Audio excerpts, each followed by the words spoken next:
ଦେଖନ୍ତୁ ଆସନ୍ତା 30ରେ ଅନ୍ତର୍ଦୟ ଗୃହ ଯୋଜନା ହେବ ଶୁଭାରମ୍ଭ। ତେବେ ଏହି ଅନ୍ତର୍ଦୟ ଗୃହ ଯୋଜନାଟି କ'ଣ, କେଉଁମାନେ ଏଥିରେ ସାମିଲ ହୋଇପାରିବେ, ଏନେଇ ମଧ୍ୟ ସରକାରଙ୍କ ତରଫରୁ ଜାରି ହେଲା ଏକ ବଡ଼ ଘୋଷଣା, ଯାହାକି ମଧ୍ୟ ଏମାନଙ୍କୁ ଆବାସ ଯୋଜନା ଅଧୀନରେ ଗୃହ ମିଳିବାକୁ ଯାଉଛି। ଅପଡେଟ୍ ଡିଟେଲରେ ଜାଣିବା, ଶେଷ ପର୍ଯ୍ୟନ୍ତ ଦେଖନ୍ତୁ। ତା ପୂର୍ବରୁ ଭିଡ଼ିଓକୁ ଲାଇକ୍ କରିଦିଅନ୍ତୁ, ସବସ୍କ୍ରାଇବ୍ କରିନଥିଲେ ଏବେ ସବସ୍କ୍ରାଇବ୍ କରି ପାଖରେ ଥିବା ଘଣ୍ଟି ଚିହ୍ନକୁ ଦବାଇ ଦିଅନ୍ତୁ। ଦେଖନ୍ତୁ, ଅନ୍ତର୍ଦୟ ଗୃହ ଯୋଜନାର ଶୁଭାରମ୍ଭ କରିବେ ମୁଖ୍ୟମନ୍ତ୍ରୀ ମୋହନ ଚରଣ ମାଝୀ। ଆସନ୍ତା 30 ତାରିଖରେ କଳାହାଣ୍ଡି ଜିଲ୍ଲାରୁ ଆରମ୍ଭ ହେବ ଅନ୍ତର୍ଦୟ ଗୃହ ଯୋଜନା। ତେବେ 50,000 ଲୋକଙ୍କୁ ଯୋଜନା ସହ ଯୋଡ଼ିବେ ସରକାର। ଏନେଇ ପଞ୍ଚାୟତରାଜ ମନ୍ତ୍ରୀ ରବି ନାରାୟଣ ନାୟକ ସୂଚନା ମଧ୍ୟ ଦେଇଛନ୍ତି। ତେବେ ଗରିବ ଲୋକଙ୍କୁ ଅନ୍ତର୍ଦୟ ଗୃହ ଯୋଜନାରେ ସାମିଲ କରାଯିବ।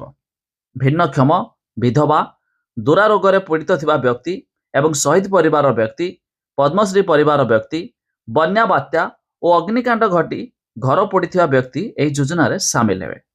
ତେବେ ଏଥିପାଇଁ ଅନଲାଇନ୍ ଆବେଦନ ଖୋଲିବ। ଏମିତିକି ଏହାର ଫୋନ୍ ନମ୍ବର 067468177777ରେ କଣ୍ଟାକ୍ଟ କରିପାରିବେ।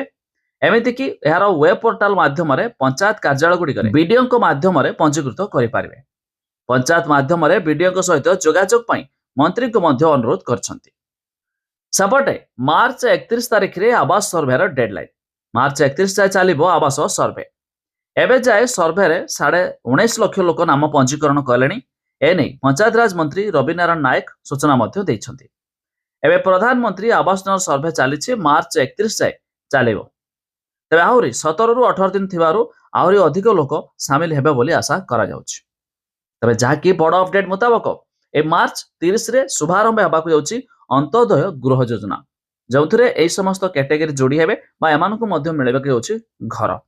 ତେବେ ଅଧିକ ଜାଣିବା ପାଇଁ ୱେବସାଇଟ୍ର ଲିଙ୍କ ଆମେ ଡେସ୍କ୍ରିପ୍ସନରେ ଦେଇଛୁ, ଆପଣମାନେ ଯାଇ ମଧ୍ୟ ଚେକ୍ କରିଦେଇ ପାରିବେ।